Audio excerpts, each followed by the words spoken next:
الحمد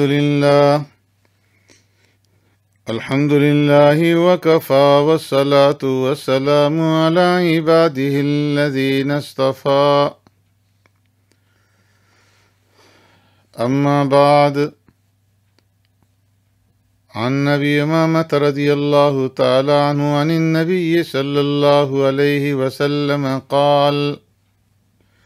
من قام ليلة العيدين محتسبا لله لم يمت قلبه يوم تموت القلوب، أو كما قال عليه الصلاة والسلام: صدق رسول الله صلی اللہ علیہ وسلم. میرے معزز سامعین و ناظرین،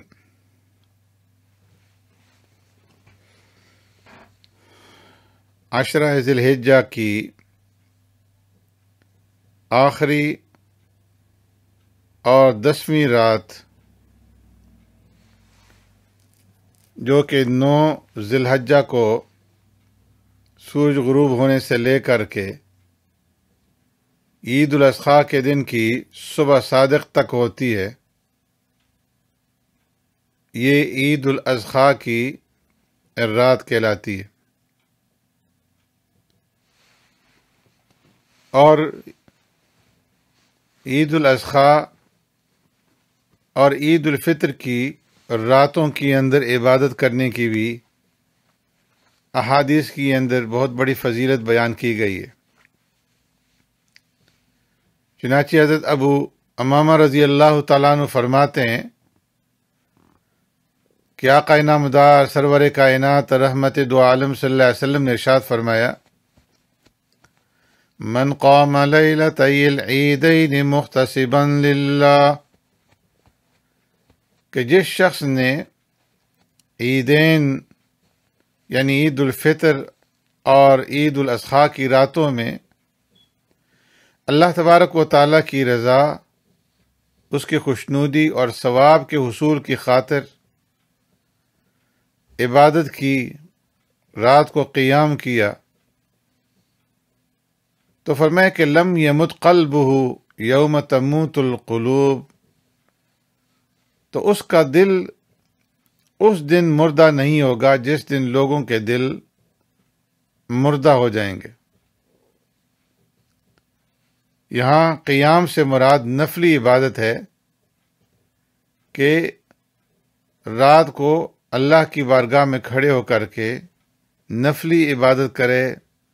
جس میں ذکر بھی شامل ہے، تلاوت بھی شامل ہے، دعا اور استغفار بھی، اور اس کے ساتھ ساتھ نوافل کی ادائیگی بھی. کہ عید الفطر اور عید الاضحیٰ کی راتوں کو اللہ کی عبادت میں مشغول رہ کر کے ان کو عبادت سے زندہ رکھے، اور اللہ کے ذکر کے اندر، تسبیحات کے اندر مشغول رہے، نیک کاموں کے اندر مشغول رہے، نیک لوگوں کی صحبت اور ان کی ہم نشینی اختیار کرے. اسی طریقے سے اپنے اہل و عیال کے ساتھ انس اور محبت سے، پیار و محبت سے پیش آئے، اور اپنے عزیز اقارب سے حسن سلوک سے پیش آئے. تو یہ سارے کے سارے نیکی کے کام ہیں. تو فرمایا کہ ان نیک کاموں کے اندر جو آدمی عید کی رات کو گزارے گا تو ایسے انسان کا دل مردہ نہ ہوگا. اور فرمایا کہ اس کا دل مردہ نہ ہونے سے مراد یہ ہے کہ قیامت کے دن جب کہ ہر طرف ہولناکی اور دہشت پھیلی ہوئی ہوگی، ہر طرف خوف و ہراس اور دہشت اور گھبراہٹ پھیلی ہوئی ہوگی، لوگ بدحواس ہوں گے، اور ایک مدہوشی کسی کیفیت ان کے اوپر، نشہ کسی کیفیت طاری ہوگی. اللہ فرماتے ہیں وما ہم بسکارا، حالانکہ انہیں نشہ قطعا نہ ہوگا، لیکن اللہ تبارک و تعالیٰ کا عذاب ایسی سخت چیز ہے کہ جس کے ڈر کی وجہ سے، جس کے خوف کی وجہ سے لوگوں کی ایسی حالت بن جائے گی کہ گویا نشہ کی کیفیت کے اندر مبتلا ہے. تو ایسے ہیبت ناک اور ایسا خوفناک دن کے اندر اللہ تبارک و تعالی اس بندہ کو باسعادت زندگی بخشیں گے، پرتنام زندگی عطا فرمائیں گے، اور خوف اور دہشت سے اپنے اس بندے کی حفاظت فرمائیں گے۔ اس کا دل زندہ ہوگا، اسے کوئی خوف نہ ہوگا، اور بھلائی جو ہے اس کے قدم چومے گی، اس پر رحمت اللہ رب العزت کی برسے گی، اور وہ اطمینان اور سکون کے ساتھ ہوگا۔ جو آدمی اللہ رب العزت کی عبادت کرے گا عید کی رات کو، تو اللہ رب العزت یہ نعمتیں اسے قیامت کے دن نصیب فرمائیں گے۔ اس لیے فرمایا کہ عید الاضحیٰ، بڑی عید کی جو رات ہے، بقر عید کی رات، یہ بڑی مبارک اور بڑی باسعادت رات ہے۔ اس لیے اس رات کی قدر کرنی چاہیے، اور قدردانی اس کی یہ ہے کہ اس رات کے اندر اللہ رب العزت کی عبادت کی جائے، نوافل کی ادائیگی کی جائے، ذکر اللہ کیا جائے، پیارے پیغمبر صلی اللہ علیہ وسلم کے اوپر درود شریف پڑھا جائے، قرآن کریم کی تلاوت کی جائے، دعاؤں کے اندر مصروف رہا جائے۔ اگر ساری رات کو جاگ نہ سکیں تو کم از کم جتنی رات آسانی سے جاگ کر کے عبادت کر سکیں تو اتنی ضرور کر لیں، اور کم از کم یہ کہ عشاء اور فجر کی نماز تو ضرور تکبیر اولیٰ کے ساتھ باجماعت ادا کریں، اور باجماعت نماز ادا کرنے کے بعد جتنی دیر اللہ کا ذکر کر سکیں ذکر کرتے رہیں، اور اپنے بیڈ پر جو ہے لیٹتے ہوئے اللہ کا ذکر کرتے کرتے سو جائیں۔ تو جو آدمی اس طریقے سے بھی اس رات کے اندر اللہ کی عبادت کے اندر مشغول رہے گا تو وہ بھی فرمایا کہ محروم نہیں رہے گا۔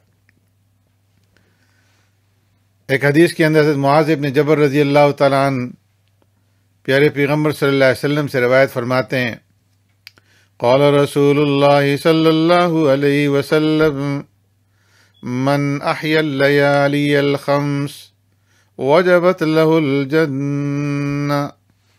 کہ پیارے پیغمبر صلی اللہ علیہ وسلم نے ارشاد فرمایا کہ جس آدمی نے ذکر اور عبادت کے ذریعے سے 5 راتیں زندہ رکھیں تو اس کے لیے جنت واجب ہو جائے گی۔ اور وہ 5 راتیں کون سی ہیں؟ فرمایا کہ 8 ذی الحجہ کی رات، عرفہ کی رات، بقر عید کی رات، عید الفطر کی رات، اور 15ویں شعبان کی رات۔ یہ 5 راتیں ہیں کہ جس انسان نے، جس اللہ کے بندے نے، جس اللہ کی بندی نے ذکر و عبادت کے ذریعے سے ان 5 راتوں کو زندہ رکھا تو اس کے لیے جنت واجب ہو جائے گی۔ یوں تو 10 ذی الحجہ کی ساری راتیں جو ہیں بڑی بابرکت ہیں اور بڑی فضیلت والی ہیں، کہ اگر کوئی بندہ ان راتوں کے اندر اللہ رب العزت کی عبادت کرے تو وہ بہت بڑا خوش قسمت ہے کہ ان راتوں کی اللہ رب العزت نے قسم کھائی ہے۔ اور پھر ان تمام راتوں میں سے فرمایا کہ 8ویں ذی الحجہ کی رات اور 9ویں ذی الحجہ کی اور 10ویں ذی الحجہ کی رات اور بھی زیادہ اہم اور فضیلت والی ہیں، کہ جو شخص کوشش کر کے ان راتوں میں جاگ کر اللہ تبارک و تعالیٰ کی عبادت کرے، اسی طرح شب برات میں اور عید الفطر کی رات کے اندر جو بندہ جاگ کر کے اللہ رب العزت کی عبادت کے اندر مصروف رہے، تو ایسے شخص کی محنت کا بدلہ اور اس کی محنت کا صلہ حق تعالی شان جنت کی شکل کے اندر دیں گے، اور فرمایا کہ اس کے لیے جنت واجب ہو جائے گی۔ پورے سال بھر جو ہے انسان کے لیے راتوں کے اندر جاگنا آسان کام نہیں ہے، لیکن اگر کوئی بندہ ان 5 راتوں ہی کے اندر اللہ کی عبادت کا اہتمام کر لے اور جتنا اس کے لیے ممکن ہو جا کر کے اللہ کی عبادت کر لے، تو جنت کی صورت کے اندر جو اس کو نفع ملے گا فرمایا کہ وہ کوئی معمولی نفع نہیں ہے۔ دنیا کی خاطر، دنیا کی معمولی نفع کی خاطر انسان پوری رات جو ہے جاگ کر کے گزار دیتا ہے۔ بہت سارے ہمارے بھائی رات کی ڈیوٹیاں کرتے ہیں، رات بھر ٹیکسیاں چلاتے ہیں، اور جو لوگ پہرا دینے والے ہیں، چوکیدار ہیں، وہ ساری رات جو ہے چوکیداری کے اندر گزار دیتے ہیں۔ تو اگر یہی لوگ عشاء اور فجر کی نماز کی پابندی کرتے ہوئے جماعت کے ساتھ رات کو ڈیوٹی بھی کریں اور ڈیوٹی کے ساتھ ساتھ اللہ کا ذکر بھی کریں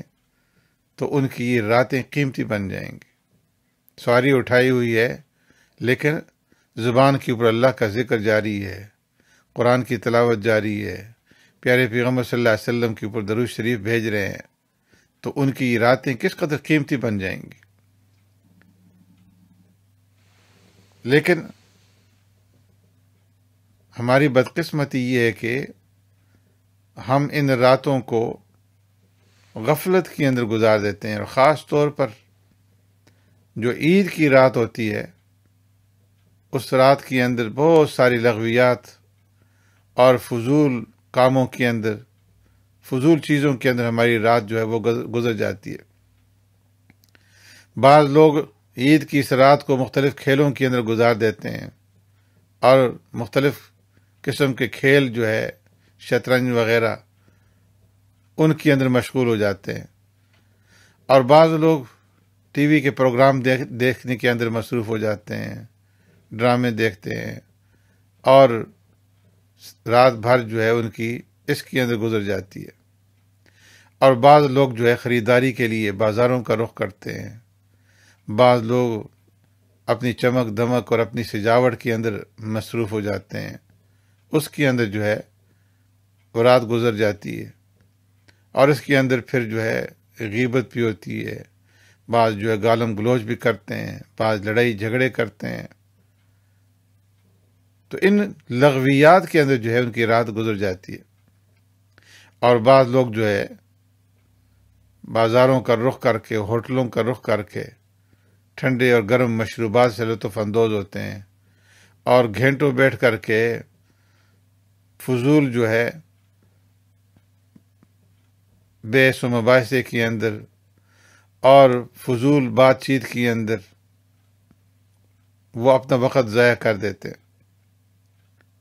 اور بعض لوگ ایسے بھی ہیں کہ جن کو اس رات کی عظمت کا اور اس رات کی فضیلت کے بارے میں علم ہی نہیں کہ کس قدر عظمت اور فضیلت والی رات ہے، اور بعض لوگ ایسے بھی ہیں کہ جن کو اس رات کی فضیلت کا علم ہے لیکن اس کے باوجود پھر بھی اس رات کے اندر عبادات کا اہتمام نہیں کرتے، اور غفلت کے ساتھ جو ہے اس رات کو گزار کر کے اپنی آخرت کا بہت بڑا نقصان کر بیٹھتے ہیں۔ تو اس لیے فرمایا کہ جو عید کی رات ہے یہ بہت بڑی بابرکت رات ہے، اور پھر اس کے ساتھ ساتھ 8ویں ذی الحجہ، 9ویں ذی الحجہ کی رات اور 10ویں ذی الحجہ کی رات جو عید کی رات ہے، ان تینوں راتوں کے اندر اگر تھوڑا بہت ہم اہتمام کر لیں تو بہت کچھ ہم حاصل کر سکتے ہیں۔ اللہ رب العزت ہمیں ان راتوں کو زندہ کرنے کی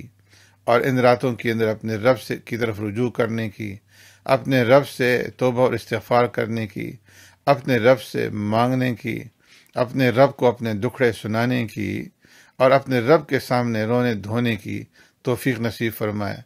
سبحانک اللہم و بحمدک، نشہد ان لا الہ الا انت، نستغفرک و نتوب الیک۔